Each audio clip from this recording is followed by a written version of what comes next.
Good lord, I wish I'd had time to cover this story yesterday, but I did a long stream yesterday, and by the time this news came out, I was late into it, and we had more to cover.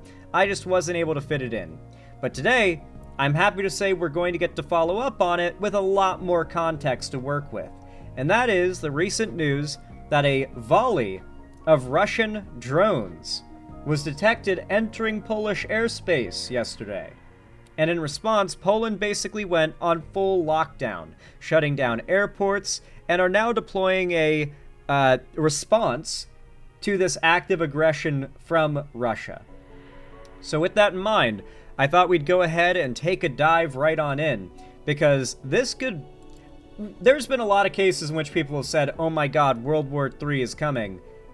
I've never felt like that case has had as, you know, good of a point to be made as right now.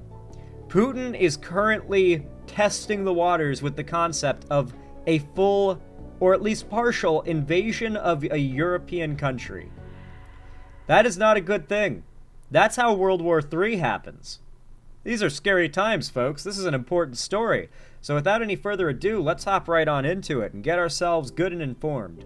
Poland's Prime Minister says his country is the closest it's been to open conflict since World War II. This after NATO fighter jets shot down Russian drones, it says entered Polish airspace. Scorched earth shows where the drones hit the ground. Yeah, according to the Prime Minister Donald Tusk, there were 19 intrusions in all, and many of the drones came into Polish airspace. Starting to realize now, huh, Europe, that Ukraine is the only battleground you have to fight on that isn't your own land. If you want to beat back a inevitable Russian invasion of your lands and not have to fight that battle on your own soil and your own cities, protecting your own settlements and your own capital, then it's time to start deploying NATO boots on the ground in Ukraine. Just fucking do it. It is time to end this war and end it fast with a full-scale European response. Could you imagine if just the UK and Germany alone deployed into Ukraine? They would end the war in no more than 6 months, probably closer to 3. Russia just has numbers on their side. That's like their biggest benefit right now. They've got equipment, don't get me wrong, but man, the Ukrainians are fighting like hell and using cheaper methods to destroy expensive equipment where the Russians do have it. And the Russians do have numbers, but like, at the end of the day, the Ukrainians have the home field advantage, and there are a lot of little details of this war that, let's just say Russia's own bullshit they've pulled on the people of Ukraine are now biting them in the ass. A really good example of this is the fact that almost every Ukrainian can speak Russian, because the Russians kind of forced that upon Ukrainians. But at no point did Ukrainians force Russians to learn their language. That never happened. So most Russians, like 99.9% of them, can't speak any or understand really any Ukrainian. So Ukrainians can just communicate on the battlefield without much of a worry of being interpreted and giving away some important intel. Meanwhile, the Russians, like the Ukrainians, can pretend to be Russian very effectively.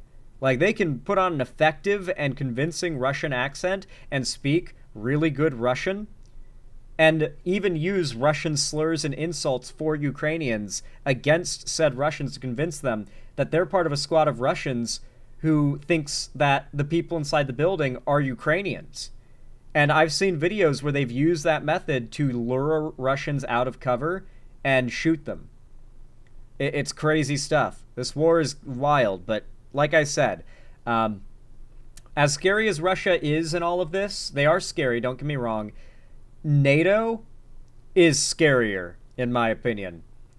If Germany and the UK deployed, maybe France too, oh my god, they would clean house. Russia would be forced to go back to being its old isolationist, pretend communist self, claiming we are against the colonialism of the West.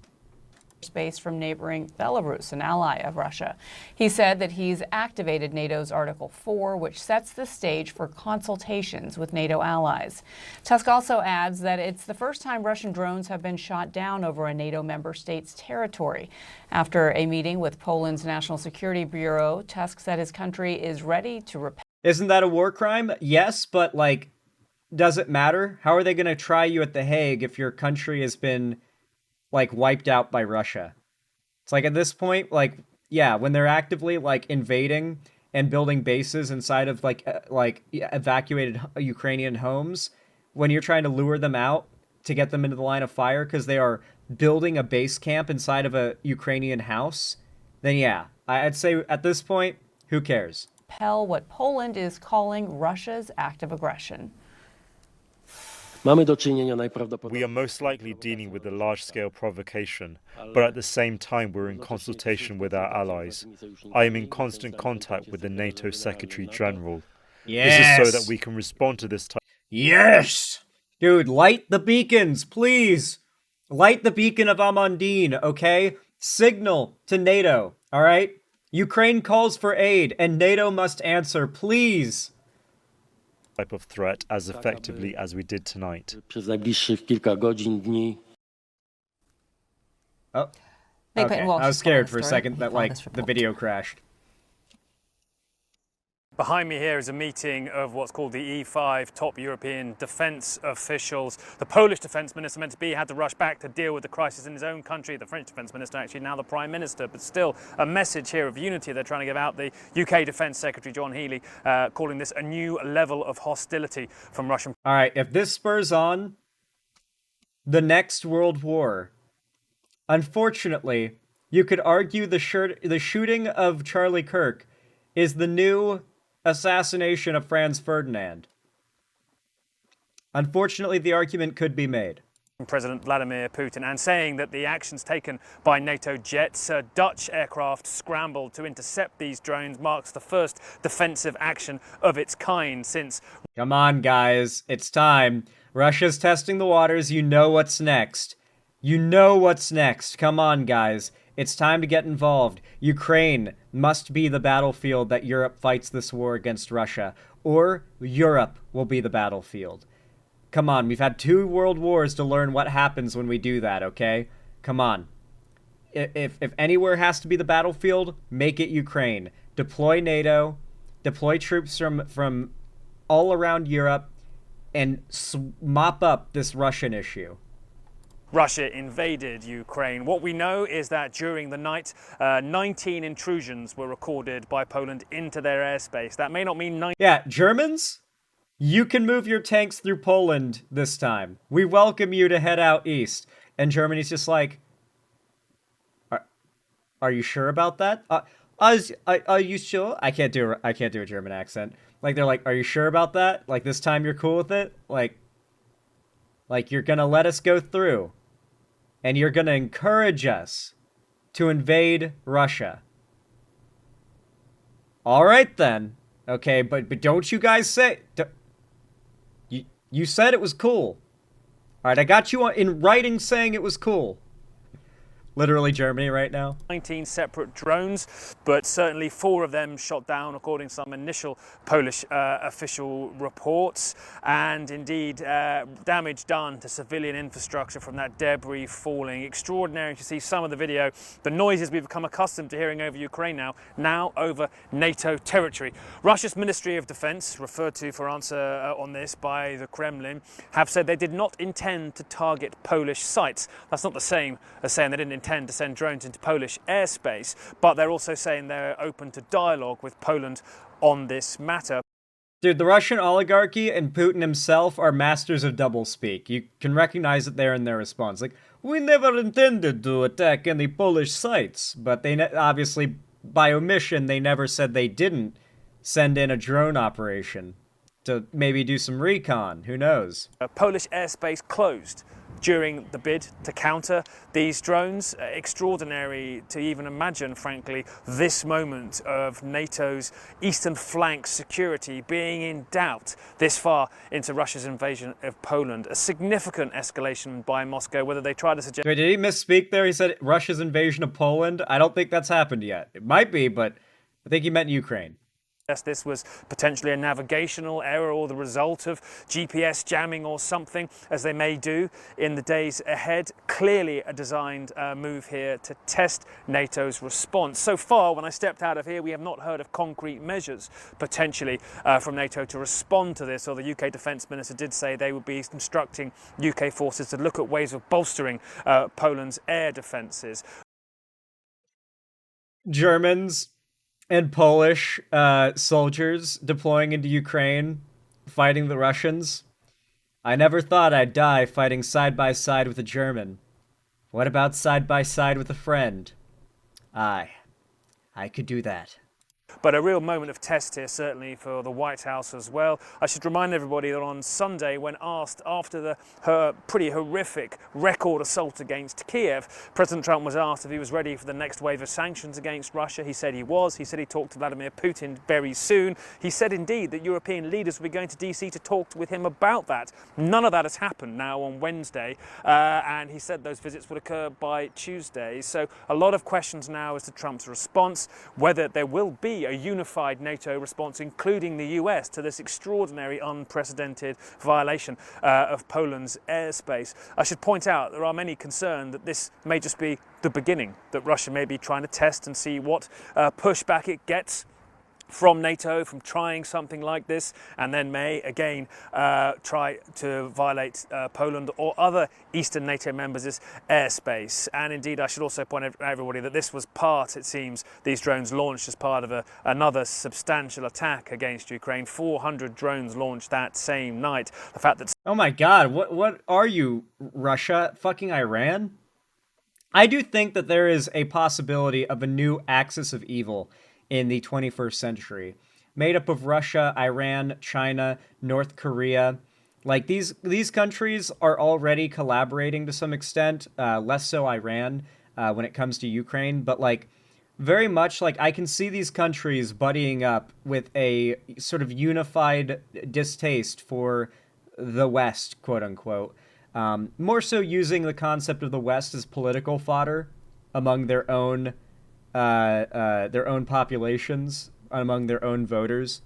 But like, keep in mind, to this day, many Russians believe that Russia is denazifying Ukraine, okay? People fall for this stuff. Many Russians fall for this stuff.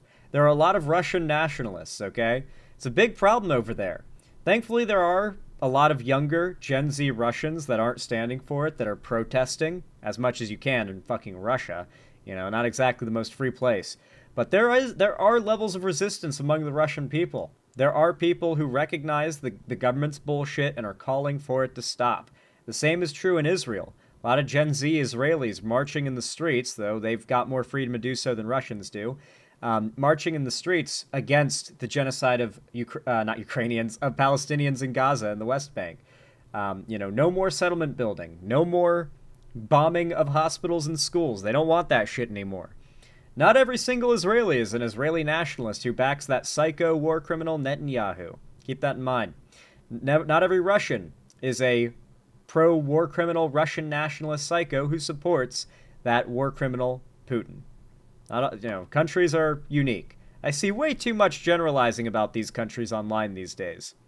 Some of them straight into NATO airspace, a remarkable sense that the Kremlin feels buoyed, feels potentially after the summit in Tianjin that it had in the beginning of this month, that it has increased support from China and possibly India, and certainly that we've seen over the past 48 hours with 24 pensioners killed in a single strike in Donetsk by a Russian aerial bomb, Moscow upping its aggression rather than the opposite.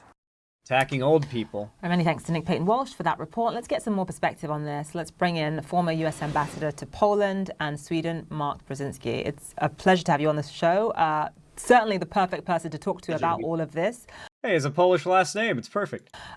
So here's the thing. Russia is saying this was an accident. Most experts believe that this was possibly intentional to some degree. By the way, I love Krasinski because it's one of the few Polish names that my, like, dumb American hick mouth can pronounce. Like, sometimes when I try to pronounce words in Polish, I'm not gonna lie, I get embarrassed at my repeated failures and rage quit out of trying to pronounce the name, particularly Polish names. Sorry to my Polish fans out there. No hate to you. It's just dumb American hick mouth. Chalk it up to that.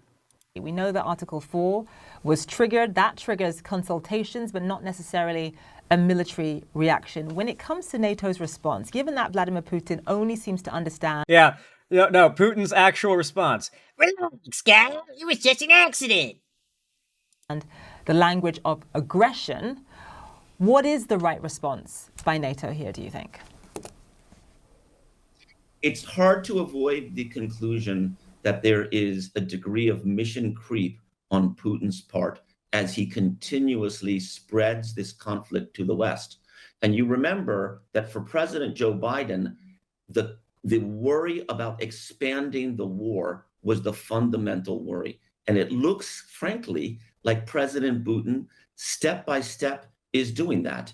It's hard to believe that 19 incursions, multiple drone attacks on Poland last night were a, quote, accident. In 2022, when I was ambassador here in Poland, and 2 Polish citizens were killed by an errant missile that came in from the east, the Kremlin was the first to the podium to say that this was an accident. It was not from them. It was an accident deployed by the Ukrainians. This time, the Russians did not exactly deny that they were behind this.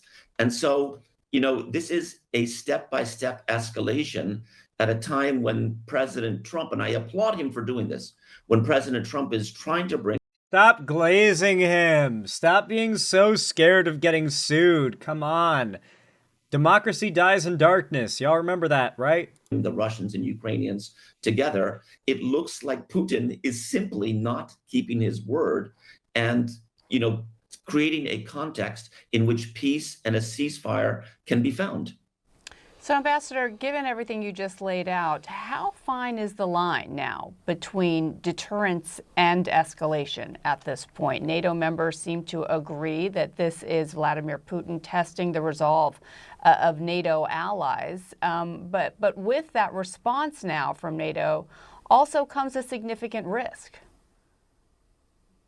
Well, look, these are, armed drones coming into NATO territory. Thank goodness no one was hurt or killed in Poland yesterday, because Poland is a NATO alliance member, and it would have triggered Article 5, in which technically an attack on one is an attack on all, and the response would have been technical as well.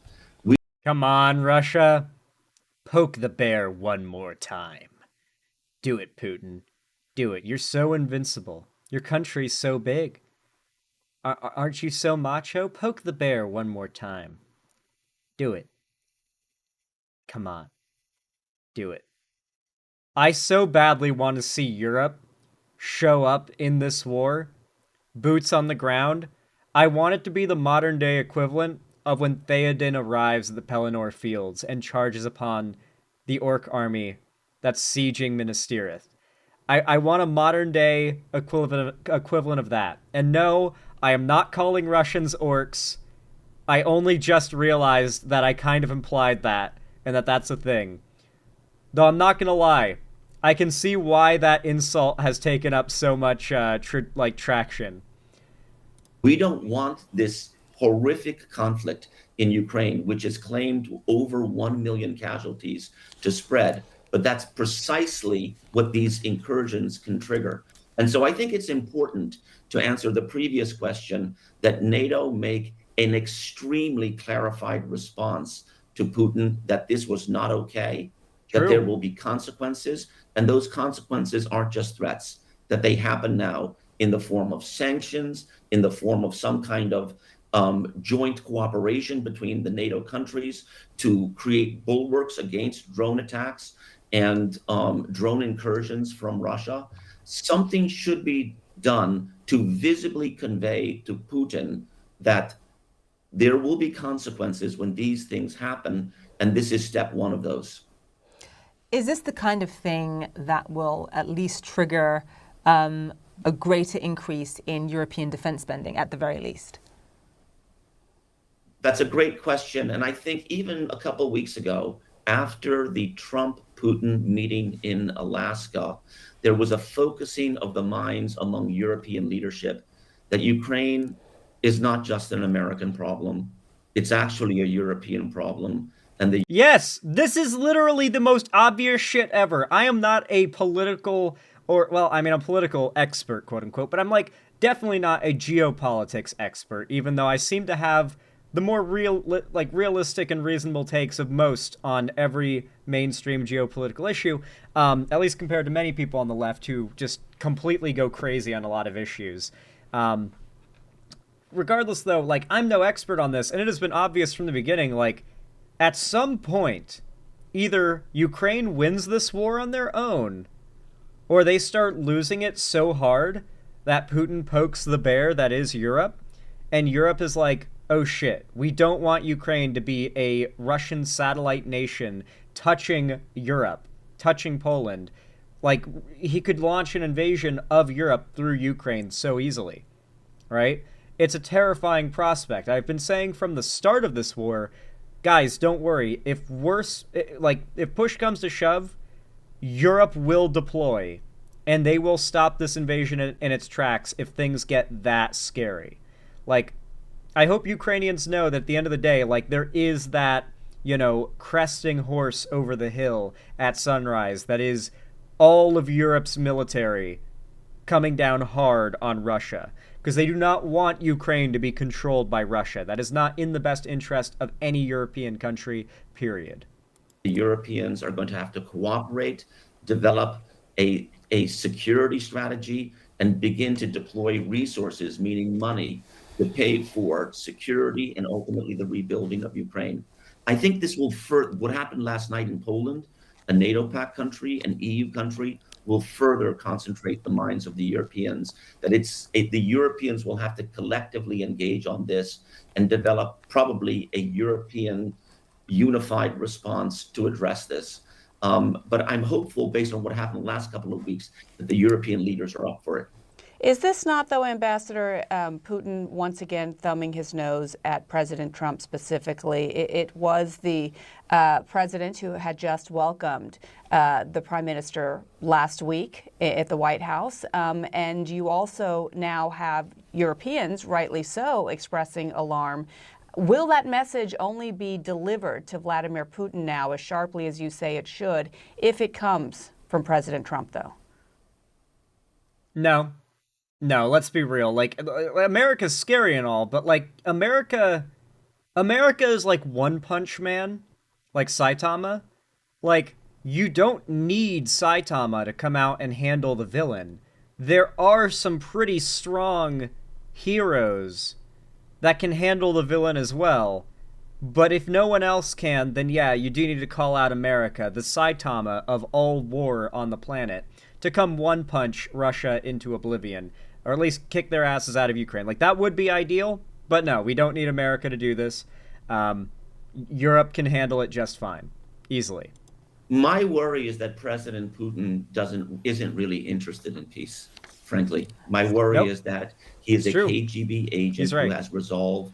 He does not want to be seen by his people and by himself. He's the kind of dude who's been trained to not crack even under, like, literally getting tortured to death. I'm not joking. I'm pretty sure, like, the kind of hardcore, like, secret agent motherfucker that Putin was before he became president of Russia, like, he was the kind of motherfucker who they, like, put through training where, like, if he was being tortured to death, he would not crack. I'm pretty sure you have to meet that qualification to do what he did. Like, it was expected he could be captured by the enemy and tortured for information, valuable information, and he will not crack. Like, this is a guy with resolve. He's not joking when he says that. Putin's a KGB agent with resolve who won't back down on this. That might be more true than many of you guys realize. as losing to a fellow Slavic country, and that he will continue the war despite horrific casualty numbers already, because he wants all of Ukraine, and maybe even to destabilize the eastern part of NATO that used to be within the former Soviet bloc. When the former Soviet bloc broke up, 26 countries emerged, as you know. Some of them have joined the West very successfully, and some have stumbled along. And what we have now is Putin attacking the weaker ones, but turning greater attention, per the incursion in Poland last night, to the more successful former Warsaw Pact countries that are part of the West, maybe in an effort to try to destabilize them. Interesting. Very interesting. Well, I hope Europe has the right response to this, because I think that's what it really all comes down to.